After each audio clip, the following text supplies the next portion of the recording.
Allez, 5, 4, 3, 2, 1 et 0. Et maintenant sur France Inter, il va y avoir un temps de pochon, mais ça ne va pas durer. Bonjour. Bonjour. Qu'est-ce qui se passe? Une question, vous venez pour Ticket for Change? Oui, qu'est-ce que c'est, Ticket for Change? Vous êtes qui? Moi, je suis France Inter. C'est marqué sur le micro. Enfin, moi je connais pas bien, mais c'est un principe pour de social business. Social business et l'entrepreneur sociaux. C'est ça. Et vous faites quoi, vous, ici? Moi je suis étudiante en première année. Le SCP? Oui.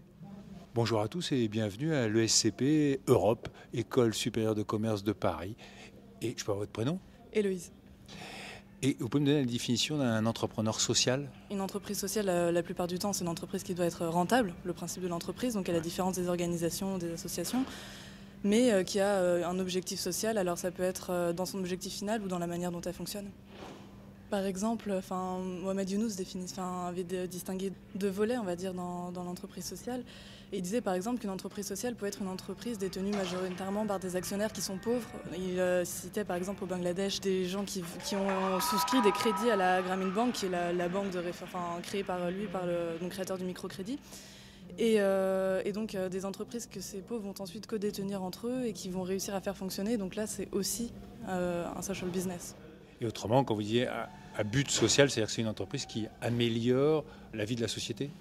Oui, c'est ça. Toujours pour reprendre un autre exemple avec Mohamed Younous, quand il a fait une collaboration avec Danone pour Grameen Danone, où il a voulu aider surtout des enfants à pouvoir manger de manière plus saine en créant des yaourts très peu chers et qui leur permettent de pallier leur carence alimentaire. Qu'est-ce que vous avez envie de faire, vous, plus tard?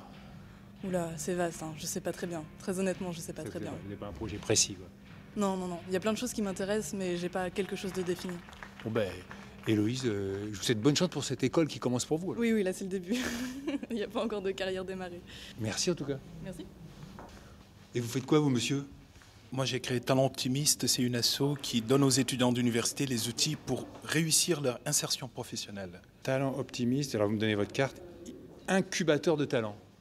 On incube les talents issus des universités françaises. Les entreprises reculent beaucoup dans les grandes écoles et nous, on force les entreprises à diversifier le sourcing, d'aller chercher des talents qui sont dans toutes les universités françaises, parce que c'est là où il y a une diversité, pas au sens ethnique ou social, mais une diversité au sein des universités, surtout par rapport à leurs compétences et leurs capacités professionnelles. Vous gagnez votre vie comment, en fait? Moi, je suis enseignant-chercheur et j'en ai marre de voir mes étudiants qui galèrent. D'accord. Donc, en plus de votre métier d'enseignant, vous avez créé ce site C'est une association que j'ai créée depuis 5 ans qui coach 1000 jeunes par an, 1000 jeunes étudiants issus des universités. On les accompagne, on travaille leur CV, leur lettre de motivation, on les accompagne s'ils ont des... Gratuitement? Gratuitement. Les bénéficiaires directs pour les étudiants, c'est gratuit. Et il y a des entreprises qui nous accompagnent, notamment GDF Suez ou TF1, etc. Et je peux avoir votre prénom? Chérif. Donc vous êtes là pour Ticket for Change. Et donc du coup, il y a un grand mouvement en France qui se lance, c'est l'entrepreneuriat social depuis 5 ans, je dirais même 10 ans avant. Voilà, ça bouge de partout, les jeunes créent des projets et l'emploi, on ne peut plus attendre en fait que l'État nous donne des emplois, on ne peut plus attendre en fait que l'emploi soit dans les entreprises. Chaque jeune a en potentiel une idée, il faut forcer cette énergie, co-créer avec tout le monde, l'intergénérationnel, les vieux, les seniors. Un exemple très très concret. Si on est 60 millions, on divise par 2. On dit en fait 30 millions de personnes vont coacher 30 millions de jeunes. Du coup, il y aura une exonération de charges fiscales et patronales. Ça, c'est une idée qu'on doit réfléchir pour essayer de changer ce pays. L'emploi, le plein emploi, on l'aura que par rapport à des initiatives et une volonté politique en fait. Voilà. Ça, c'est un discours optimiste qui détonne dans cette période où on parle toujours que de la crise. La crise, elle est là, mais qu'est-ce qu'on peut faire par rapport à la crise? Rien. Donc la crise va continuer. Je ne vois pas dans un pays au monde où il y a le plein emploi. Ce qui peut changer, c'est l'énergie, en fait, des gens. Et alors, votre site, talent, au pluriel, donc talentoptimiste.com. Mathieu, Qu'est-ce qu'il y a? Bonjour monsieur, Bonjour, qu'est-ce que vous faites? je suis l'initiateur du projet Ticket for Change. Et vous allez où, là? Là je vais faire la clôture des pitchs. Il y a les 50 jeunes qui présentent leurs projets aujourd'hui, les projets qui ont germé pendant le Tour de France de 10 jours qu'on vient de faire à la rencontre de pionniers. Donc ils viennent de présenter leurs projets. Il y a 400 personnes dans le public pour les aider à le lancer vraiment.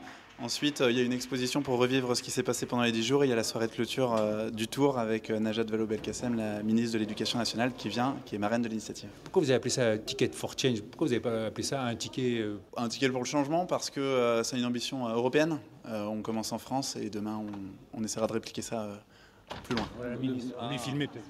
Pourquoi vous êtes venu? Avec moi alors?